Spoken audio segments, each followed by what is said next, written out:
Madami ang nagulat sa naging performance ng rookie na third round pick ng Barangay Ginebra na si Paul Garcia.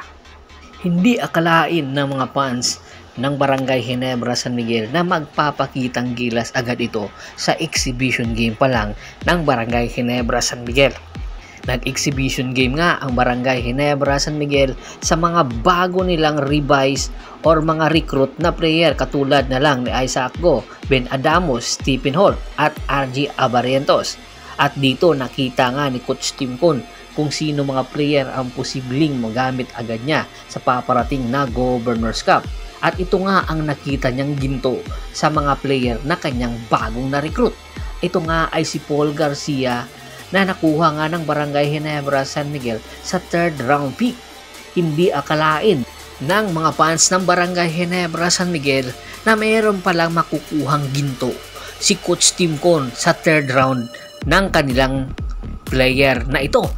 Marami tuloy ang nagtaka saan ba galing ang player na ito at nagpapakitang gilas. Sa katunayan nga, inihahalin tulad na nga nila kay Scottie Thompson ang performance nito na kung saan 7 points, 3 rebounds at 5 assists sa exhibition game pa lang ng Barangay Ginebra San Miguel. Kitang-kita rin ang mga galawan nito na mala Scottie Thompson nga. At ang kanyang jersey number 6 pa naman na kung saan ito nga ang original jersey number ni Scottie Thompson noong naglaro ito sa Barangay Ginebra San Miguel.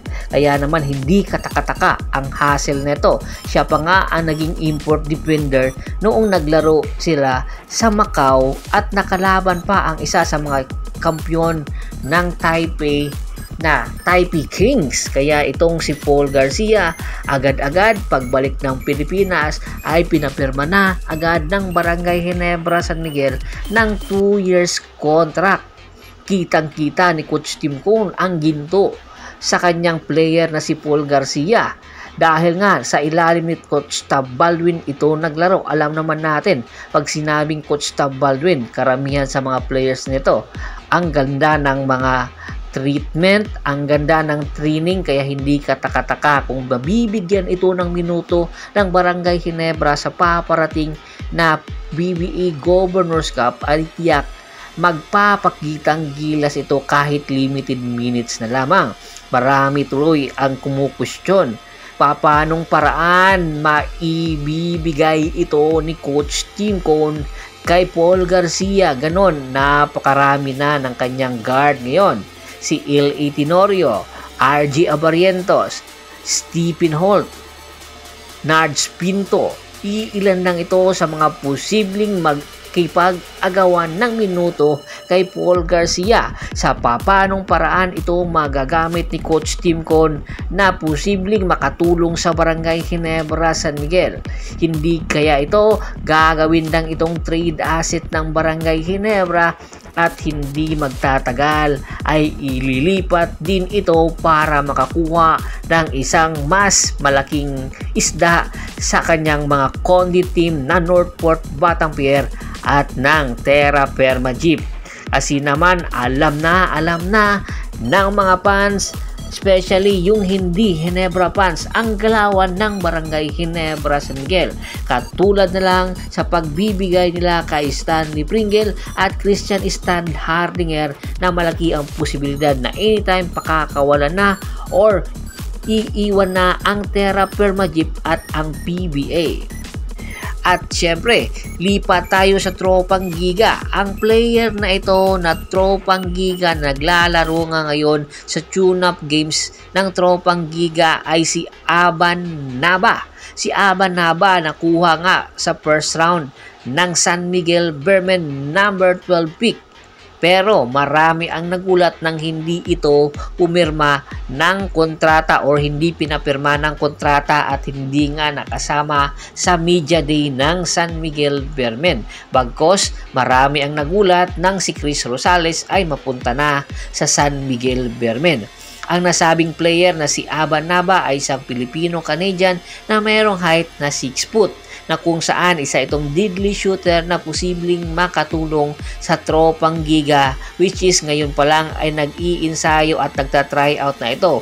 Wala pang dinideklara na kontrata ang tropang Giga kay Aban Naba. Marami pang mga players ang nagtatry out ngayon sa possible spot sa tropang Giga, lalong-lalo na ang tropang Giga naghahanap nga ng isang player na posibleng pamalit na kay Jason Castro, na kung saan nagkakaedad na nga at anytime posible nang magretiro sa PBA. At nakikita nga ni Coach Chat Reyes ang player na ito na si Aban Naba na posible maging guide ni Jason Castro sa Supoli. Magamit ito at mabigyan ng minuto kung sakasakaling mapapirma ito ng tropang Giga, dahil ang player na ito isa sa mga Korean basketball import na kung saan nag-a-average nga ng 12 points per game. Marami ang nagtataka lang at bakit hindi ito nakapirma sa Barangay Radar sa San Miguel Bermen.